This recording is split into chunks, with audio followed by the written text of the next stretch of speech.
October 18, 2022 ఒక చారిత్రాత్మకమైన రోజుగా ఆంధ్రప్రదేశ్ రాజకీయాలను ప్రభావితము చేసే పరిణామాలు జరిగినాయి. రాజకీయ ముఖచిత్రం మారబోతుంది అని power star Pawan Kalyan Janasena party కార్యాలయంలో కార్యకర్తలతో వాళ్ళను ఉద్దేశించి ఆవేశంగా ప్రసంగించిన కొద్ది సమయానికే చంద్రబాబు నాయుడు ఆయనకి ఎవరు ఆహ్వానించలేదు. ఆయనంతటిగా ఆయనే ఒంటరిగా పవన్ కళ్యాణ్ నోవాటెల్ హోటల్లో ఉన్నాడని తెలుసుకుని ఆయనే ఫోన్ చేసి, పవన్, నేను నిన్ను కలవదలుచుకున్నాను, నీపై ప్రభుత్వము చేస్తున్న దాడి, అక్రమముగా జనసేన కార్యకర్తలపై పెట్టిన కేసులు, దానికి సంఘీభావం తెలియజేయటానికి ఆంధ్రప్రదేశ్ రాష్ట్రంలో ప్రజాస్వామ్య పరిరక్షణ కోసం మనమందరం కలిసి పోరాడదాం, ఐక్యంగా సంఘటితంగా ఈ ప్రభుత్వం చేస్తున్న అరాచకాలను, అక్రమాలను, అక్రమ అరెస్టులను నిరసిస్తూ ఉద్యమ స్ఫూర్తితో కలిసి వచ్చే పార్టీలన్నీ కలిసి ముందుకు సాగుదామని చెప్పి చంద్రబాబు నాయుడు పవర్ స్టార్ పవన్ కళ్యాణ్తో, నాగబాబుతో, నాదెళ్ల మనోహర్తో కలిసి మాట్లాడాడు. ఇదే విధంగా 2014 ఎన్నికల సందర్భంగా కూడా చంద్రబాబు నాయుడికి ఒక ఫ్లాష్ ఆలోచన వచ్చింది. ఆయన ఛాంబర్లో ఉన్న కొద్ది మందితో చర్చించి పవర్ స్టార్ పవన్ కళ్యాణ్ని మనం సహకారం కోరదాం, అభ్యర్థులను పెట్టకుండా, ఓట్లు చీలకుండా, కొత్తగా ఏర్పడిపోయే రాష్ట్ర ప్రయోజనాల కోసం పవన్ కళ్యాణ్ సహకరించే విధంగా నేను వెళ్ళి ఆయన ఇంటికి వెళ్ళి కోరతానంటే కొంతమంది అక్కడుండే నాయకులు, మీ స్థాయి ఏంటి, పవర్ స్టార్ పవన్ కళ్యాణ్ స్థాయి ఏంటి అని చెప్పి, మీరు ఆయన ఇంటికి వెళ్తే మన పార్టీ ప్రతిష్ట పరువు బజారులో పడుతుంది అని అన్నా కూడా రాజకీయ వ్యూహంతో ఒంటరిగా పవర్ స్టార్ పవన్ కళ్యాణ్ ఇంటికి వెళ్ళి అతన్ని అభ్యర్థించి, ఒప్పించి, మెప్పించి ఆయన భాగస్వామ్యం చేసుకుని 2014లో అధికారంలోకి రావటం జరిగింది. ఇప్పుడు కూడా మళ్ళీ అదే కూటమి ఏర్పడితే తెలుగుదేశం పార్టీ, జనసేన, బీజేపీ కూటమిగా ఏర్పడి 2014 ఎన్నికల్లో పోటీ చేస్తే తిరుగులేని విజయం సాధిస్తుందని విశ్లేషకులు భావిస్తున్నారు. పవర్ స్టార్ పవన్ కళ్యాణ్ ఆయన దారికి ఆయన వదిలేసి ఉంటే, ఆయన కార్యక్రమాలలో జోక్యం చేసుకుండా ఉంటే చంద్రబాబు వచ్చి కలవటము, ప్రజాస్వామ్య పరిరక్షణ కూటమిని ఏర్పడింది. ఈ కూటమి ఏర్పడటం జరిగేది కాదు. ఇప్పుడున్న పరిస్థితి చూస్తుంటే అనాలోచితంగా వైఎస్ఆర్సీపీ పార్టీ, అధికార పార్టీ మంత్రులు, శాసనసభ్యులు పవన్ కళ్యాణ్ని రెచ్చగొట్టే విధముగా ఒక తాచుపాము పడుకుని ఉంటే తోక తొక్కటం కానీ, దాని మీద రాయేస్తే తాచుపాము ఏ విధంగా బుసలు కొడుతుందో పవర్ స్టార్ పవన్ కళ్యాణ్ బుసలు కొడుతూ, చూసుకుందాం, కాసుకుందాం, రండి ప్రజాక్షేత్రంలో తేల్చుకుందాం, మా కార్యకర్తలకు మేము అండగా నిలుస్తాం, వాళ్ళకి న్యాయపరమైన సహాయము, ఆర్థిక సహాయం ఇచ్చి జన సైనికులను, జనసేన కార్యకర్తలను, పవర్ స్టార్ అభిమానులను కాపాడుకుంటామని, అవసరమైతే ఎవరెవరైతే జైళ్ళలో ఉన్నారో వాళ్ళని జైలుకు వెళ్ళి పరామర్శించటం, వాళ్ళ ఇంటికి వెళ్ళి వాళ్ళ తల్లిదండ్రులను, కుటుంబ సభ్యులను కలవటం కూడా చేయటానికి ఏమాత్రం వెనుకంజ వేయమని ప్రకటించడం జరిగింది. ఇప్పుడు భారతీయ జనతా పార్టీ భారతీయ జనతా పార్టీ జాతీయ ప్రధాన కార్యదర్శి విశాఖలో జరుగుతున్న పరిణామాలను గమనించి పవర్ స్టార్ పవన్ కళ్యాణ్కి మేమున్నాం, మీరు ధైర్యంగా ఉండండి, మీకు మేము సంఘీభావం తెలియజేస్తున్నామని పురంధరేశ్వరి గారు ఫోన్ ద్వారా ఆమె సంఘీభావాన్ని తెలియజేశారు. ఇక ఆంధ్రప్రదేశ్ బీజేపీ అధ్యక్షుడు సోము వీర్రాజు పవర్ స్టార్ పవన్ కళ్యాణ్ని కలిపి, పవన్ నీకు మేము అండగా ఉన్నాం, కేంద్రంలో అధికారంలో ఉన్న పార్టీ భారతీయ జనతా పార్టీ నీకు అండగా ఉంది, అధైర్యపడద్దు, పోరాడితే పోయేదేమీ లేదు, మేమందరం నీతో కలుస్తామని చెప్పి ఆయన చెప్పడం జరిగింది. ఎప్పుడైతే భారతీయ జనతా పార్టీకి తెలవకుండా చంద్రబాబు పవర్ స్టార్ పవన్ కళ్యాణ్ భేటీ జరిగిందో భారతీయ జనతా పార్టీ ఒకంత ఉలిక్కిపడింది. వెంటనే సోము వీర్రాజు ఢిల్లీలో ఉండే పెద్దలతో చర్చించి రాష్ట్ర కార్యవర్గ సమావేశాన్ని ఏర్పాటు చేసి మనం ఎలా అడుగులు ముందుకు వేద్దామనే ఆలోచనలో ఉన్నారు. ఇది చంద్రబాబు నాయుడు, జనసేన, తెలుగుదేశం పార్టీ రెండు కలయికలకు ఒక మొదటి అడుగుగా భావించవచ్చు. భారతీయ జనతా పార్టీ వాళ్ళు ఎన్నికల్లో తలమునకలై ఉన్నారు. హిమాచల్ ప్రదేశ్ ఎన్నికలు, అలాగే త్వరలో గుజరాత్ ఎన్నికలు జరుగుతున్నాయి కనుక విధానపర నిర్ణయం తీసుకోవాలి కనుక ఇప్పటికిప్పుడు ఎటువంటి ప్రకటన భారతీయ జనతా పార్టీ చేసే అవకాశం లేదు. అయినా పవర్ స్టార్ పవన్ కళ్యాణ్ భారతీయ జనతా పార్టీతో నేను తెగతెంపులు చేసుకుంటున్నానని ఎక్కడా ప్రకటించలేదు. అయితే నాకు అంటే పవర్ స్టార్ పవన్ కళ్యాణ్కి ప్రధానమంత్రి మోదీ అన్న, కేంద్ర హోంశాఖ మంత్రి అమిత్ షా అన్న ఎంతో గౌరవం ఉందని ప్రకటిస్తూ, అయితే నేను భారతీయ జనతా పార్టీ నాయకులకు ఊడిగం చేయడానికి మాత్రం సిద్ధంగా లేను. ఒక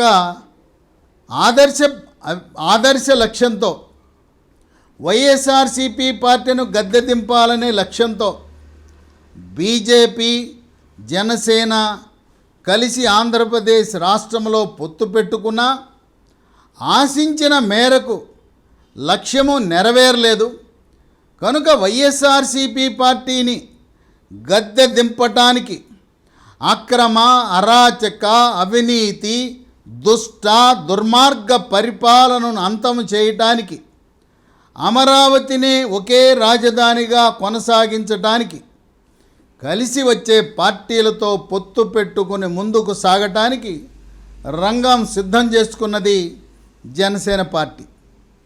భారతీయ జనతా పార్టీ కూడా 2014లో కలిసి వస్తే ఈసారి అధికారంలోకి రావటం తథ్యం. అధికారంలోకి వస్తే పవర్ స్టార్ పవన్ కళ్యాణ్ ముఖ్యమంత్రి కావాలని జన సైనికులు, వీర మహిళలు కోరుకుంటున్నారు. ఆంధ్రప్రదేశ్ ప్రజలు కూడా ఒక్కసారి కాపు సామాజిక వర్గం ముఖ్యమంత్రి కావాలి, ఆదర్శ భావాలు కలిగిన పవర్ స్టార్ ముఖ్యమంత్రి కావాలని కోరుకుంటున్నారు కనుక 2.5 సంవత్సరాల పాటు చంద్రబాబు నాయుడు ముఖ్యమంత్రిగా, మరో 2.5 సంవత్సరాలు పవర్ స్టార్ పవన్ కళ్యాణ్ ముఖ్యమంత్రిగా ఒక ఏర్పాటు చేసుకునే అవకాశం ఉంది. అయితే పవర్ స్టార్ పవన్ కళ్యాణ్ చంద్రబాబు ముఖ్యమంత్రిగా ఉన్నప్పుడు ఉప ముఖ్యమంత్రిగా పనిచేస్తాడా, లేదు ఈ మహాకూటమికి చైర్మన్గా ఉంటాడా? పవర్ స్టార్ పవన్ కళ్యాణ్ ఉప ముఖ్యమంత్రిగా ఉండకపోతే అధికారంలోకి వస్తే నాదెళ్ల మనోహర్ ఉప ముఖ్యమంత్రి కాబోతున్నాడు. అలాగే భారతీయ జనతా పార్టీ భాగస్వామి అయితే ఆ పార్టీ నుంచి కూడా ఉప ముఖ్యమంత్రి పదవిని వాళ్ళు కోరతారు.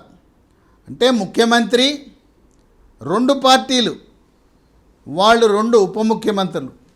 ఏ విధంగా జగన్మోహన్ రెడ్డి 5 ఉప ముఖ్యమంత్రులను పెట్టారో అదే ఫార్ములా 5 ఉప ముఖ్యమంత్రులను కొనసాగించినా ఆశ్చర్యం లేదు. ఒక బీసీ ఉప ముఖ్యమంత్రి, ఒక ఎస్సీ ఉప ముఖ్యమంత్రి, ఒక మైనారిటీ ఉప ముఖ్యమంత్రి, ఒక రాజకీయ పార్టీకి చెందిన జనసేన కానీ తెలుగుదేశం కానీ, ఇంకొకటి ఉప ముఖ్యమంత్రి భారతీయ జనతా పార్టీ. గతంలో 2014 నుంచి 2018 వరకు భారతీయ జనతా పార్టీ తరపున 2 మంత్రులు, బీజేపీ మంత్రులు సమర్థవంతంగా రాష్ట్ర ప్రభుత్వంలో పనిచేశారు. తాడేపల్లిగూడెం ఈరోజు నేషనల్ ఇన్స్టిట్యూట్ ఆఫ్ టెక్నాలజీ వచ్చిందంటే అది కేవలం అక్కడి నుంచి గెలిచి దేవాదాయ శాఖ మంత్రిగా ఉన్న మాణిక్యాలరావు గారి పుణ్యానే తాడేపల్లిగూడెంకి national institute of technology NIT వచ్చిందనేది వాస్తవం. అలాగే వైద్య ఆరోగ్య శాఖ మంత్రిగా పనిచేసిన మాజీ ఉపరాష్ట్రపతి వెంకయ్య నాయుడుకు సన్నిహితంగా ఉండే డాక్టర్ కామినేని శ్రీనివాస్ కైకలూరు నియోజకవర్గం నుంచి అఖండ మెజారిటీతో విజయం సాధించి వైద్య ఆరోగ్య శాఖ మంత్రిగా నభూతో నభవిష్యత్ అనే విధంగా సేవలను అందించి ఈరోజు మంగళగిరిలో ఎయిమ్స్ అన్ని హంగులతో పేద రోగులకు సేవలు అందిస్తుందంటే అది డాక్టర్ కామినేని శ్రీనివాస్ చేసిన సేవ. ఆనాడు కేంద్ర ఆరోగ్య శాఖ మంత్రిగా ప్రస్తుత బీజేపీ అధ్యక్షుడు జేపీ నడ్డా కేంద్ర ఆరోగ్య శాఖ మంత్రిగా ఉండేవాడు. డాక్టర్ కామినేని శ్రీనివాస్ ఎప్పుడు వెళ్ళినా కూడా ఆంధ్రప్రదేశ్ రాష్ట్రానికి గుజరాత్ రాష్ట్రం కంటే కూడా అధిక నిధులు, ఉత్తరప్రదేశ్ కంటే కూడా అధిక నిధులు కేటాయించిన చరిత్ర ఉన్నది. కనుక భారతీయ జనతా పార్టీ, జనసేన, తెలుగుదేశం పార్టీగా కూటమి ఏర్పడి అధికారంలోకి వస్తే నాదెళ్ల మనోహర్ ఒక ఉప ముఖ్యమంత్రి, భారతీయ జనతా పార్టీ తరపున డాక్టర్ కామినేని శ్రీనివాస్ అనుభవజ్ఞుడు, నీతి నిజాయితీ నిబద్ధత కలిగిన వ్యక్తి, ఆంధ్రప్రదేశ్ రాష్ట్ర ప్రజలందరూ కూడా కొనియాడే వ్యక్తి. ఆయనకు కూడా అవకాశం లభించే విధముగా అడుగులు ముందుకు పడుతున్నాయి. ఇక ఇప్పుడు కమ్యూనిస్టుల పరిస్థితి. భారతీయ జనతా పార్టీ తెలుగుదేశంతో జనసేనతో కలవకపోతే భారతీయ జనతా పార్టీని వ్యతిరేకించే ఎర్ర జెండాలు సిపిఐ, సిపిఎం రెండు కూడా జనసేన తెలుగుదేశం పార్టీతో కలిసి ఉద్యమించే అవకాశము, కలిసి పోటీ చేసే అవకాశం ఉంది. భారతీయ జనతా పార్టీ, జనసేన, తెలుగుదేశం పార్టీ కూటమి ఏర్పడితే కమ్యూనిస్టులు ఈ కూటమిలో చేరరు. అయితే బహుజన సమాజ పార్టీ, ఏనుగు పార్టీ మాయావతి భారతీయ జనతా పార్టీ జాతీయ రాజకీయాల్లో అనుకూలంగా ఉంది. కనుక తెలంగాణ, ఆంధ్రప్రదేశ్ రాష్ట్రంలో రాబోయే కాలంలో బహుజన సమాజ్ పార్టీ భారతీయ జనతా పార్టీతో కలిసి అడుగులు వేసే అవకాశం కూడా ఉంది. అయితే ఇక్కడ మరొక అంశం కూడా ఉంది. పవర్ స్టార్ పవన్ కళ్యాణ్ ప్రతిపక్ష ఓటు చీలకూడదు, జగన్మోహన్ రెడ్డిని ఓడించాలి, గద్దె దించాలంటే ప్రభుత్వ వ్యతిరేక ఓటు చీలకూడదనే సంకల్పంతో ఉన్న సమయంలో బీఆర్ఎస్ పార్టీ అంటే టీఆర్ఎస్ పార్టీ బీఆర్ఎస్ పార్టీగా పేరు మార్చి వాళ్ళు కూడా ఆంధ్రప్రదేశ్కి వచ్చి పోటీ చేసే అవకాశం ఉంది. బీఆర్ఎస్ పార్టీ గెలిచినా గెలవకపోయినా వాళ్ళు ఓట్ల సంఖ్యను కొన్ని ఓట్లు, ఒక 6% ఓట్లు వస్తే జాతీయ పార్టీగా గుర్తింపు వస్తుందనే ఆలోచనతో 175 నియోజకవర్గాల్లో శాసనసభ్య అభ్యర్థులను, 25 పార్లమెంట్లలో లోక్సభ అభ్యర్థులను పెట్టి వాళ్ళు గెలవకపోయినా బీఆర్ఎస్ పార్టీ ఆంధ్రప్రదేశ్లో గెలవటం కష్టమే. గెలవకపోయినా కూడా జాతీయ పార్టీ గుర్తింపుకి ఓట్ల శాతం కోసం వాళ్ళు పోటీ చేసే అవకాశం ఉంది. అయినా తెలంగాణ రాష్ట్రంలోనే అనేక ఇబ్బందుల్లో ఉండి కుటుంబ సభ్యులందరూ కూడా ఢిల్లీ లిక్కర్ కుంభకోణంలో పీకల్లోతు కూరుకుపోయి మెడకు ఉచ్చు చుట్టుకుంటున్న సమయంలో ఈ బీఆర్ఎస్ పార్టీ యొక్క మనుగడ విస్తరణ ప్రశ్నార్థకమే అని విశ్లేషకులు భావిస్తున్నారు. ఏది ఏమైనా భారతీయ జనతా పార్టీకి ఆంధ్రప్రదేశ్ రాష్ట్రంలో బలము తక్కువ ఉన్నా మళ్ళీ మూడవసారి 2024లో ప్రధానమంత్రిగా మోడీ హ్యాట్రిక్ కొట్టి మూడవసారి ప్రధానమంత్రి అవుతాడని జనసేన పార్టీ, తెలుగుదేశం పార్టీ బలంగా విశ్వసిస్తున్న సమయంలో గతంలో 2 సార్లు బీజేపీతో పొత్తు పెట్టుకున్నప్పుడు ఏ నియోజకవర్గాలు, అసెంబ్లీలు, పార్లమెంట్లు భారతీయ జనతా పార్టీకి కేటాయించారో ఆ అసెంబ్లీలు, ఆ పార్లమెంట్ సీట్లలో మళ్ళీ భారతీయ జనతా పార్టీకి అవకాశం ఇచ్చే ఆలోచనలో తెలుగుదేశం పార్టీ ఒక మెట్టు దిగి ఒక అడుగు వెనక్కి వేసి జనసేన బీజేపీతో కలిసి ప్రయాణము చేయటానికి కొంతమంది త్యాగరాజులు అవసరము. తెలుగుదేశం పార్టీలో అవసరమైతే ముఖ్యమంత్రి స్థానాన్ని నేను 2.5 సంవత్సరాలు త్యాగం చేస్తుంటే మీరు కూడా ఎమ్మెల్యే సీటును త్యాగం చేసి ఎమ్మెల్సీగానో, రాజ్యసభ సీటు కోసమో, కార్పొరేషన్ చైర్మన్గానో ఆ అవకాశం కోసం ఎదురు చూడండి అని ఇప్పటికే తెలుగుదేశం పార్టీలో చంద్రబాబు నాయుడు కౌన్సిలింగ్ ప్రక్రియ ప్రారంభించి తెలుగుదేశం పార్టీలో త్యాగరాజులు కావాలను, మరి వాళ్ళు పార్టీ ప్రయోజనాల కోసం ఒక్కసారి సహకరించాలని ఇప్పటికే కొంతమందికి సంకేతాలు కూడా ఇవ్వటం జరిగింది. ఎప్పుడైతే చంద్రబాబు నాయుడు పవర్ స్టార్ పవన్ కళ్యాణ్ విజయవాడలో నోవాటెల్ హోటల్లో కలిశారో వైఎస్ఆర్సీపీ పార్టీలో ప్రకంపనలు మొదలైనాయి. వాళ్ళు రెచ్చగొడుతున్నారు, పవర్ స్టార్ నీకు నిజంగా మగతనం ఉంటే 175 నియోజకవర్గాల్లో శాసనసభ్యులు నిలబెట్టు, 25 పార్లమెంట్లో అభ్యర్థులు నిలబెట్టు, ఆ విధంగా ఓట్లు చీల్చమని వాళ్ళు సవాలు చేస్తున్న పవర్ స్టార్ పవన్ కళ్యాణ్ ఒక మిత్రపక్ష ధర్మంతో ఇప్పటి వరకు బీజేపీతో కలిసి ప్రయాణం చేశాడు. రాబోయే కాలంలో మళ్ళీ 2014 కూటమి భాగస్వామ్యంగా అధికారము లక్ష్యముగా వైఎస్ జగన్మోహన్ రెడ్డిని గద్దె దింపాలనే సంకల్పంతో అడుగులు వేస్తున్న తరుణంలో ప్రకాశం, గుంటూరు, కృష్ణా, పశ్చిమ గోదావరి ఈ జిల్లాలలో వైఎస్ఆర్సీపీ పార్టీ అడ్రస్ కనపడే అవకాశమే లేదు.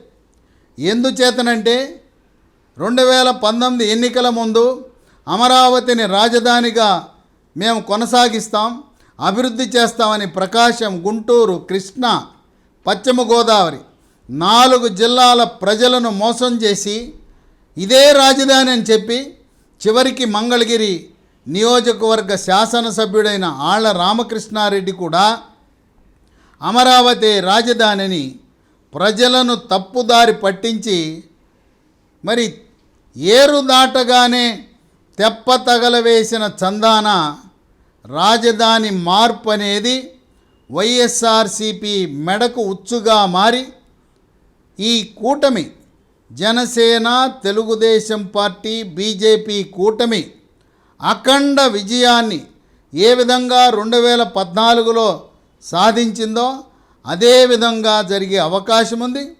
కనుక జనసేన అధినేత ఒకే మాట చెప్తున్నాడు, ఒకవేళ జాతీయ బీజేపీ నాయకత్వం ఆలోచనలో పడితే నేను వెళ్ళి ప్రధానమంత్రిని, కేంద్ర హోంశాఖ మంత్రి అమిత్ షాని కలిసి, జేపీ నడ్డా గారిని కలిసి వారిని ఒప్పించి మెప్పించి రాష్ట్ర ప్రయోజనాల కోసం, మన యొక్క 2 పార్టీల యొక్క ప్రయోజనం కోసం మనం తెలుగుదేశం పార్టీతో పొత్తు పెట్టుకోవాలనే ఆలోచన చేసే ఆ దృక్పథం కూడా పవర్ స్టార్ పవన్ కళ్యాణ్ దగ్గర ఉంది. రాజకీయాల్లో శాశ్వత మిత్రులు లేరు, శాశ్వత శత్రువులు లేరు. వైఎస్ జగన్మోహన్ రెడ్డిని విమర్శించిన ఆనాటి కాంగ్రెస్ మంత్రులు, ఎమ్మెల్యేలే ఈరోజు వైఎస్ జగన్మోహన్ రెడ్డిలో, ఆయన క్యాబినెట్లో సన్నిహితులుగా మెలుగుతున్నారు. కనుక రాజకీయాల్లో ఏదైనా జరగచ్చు.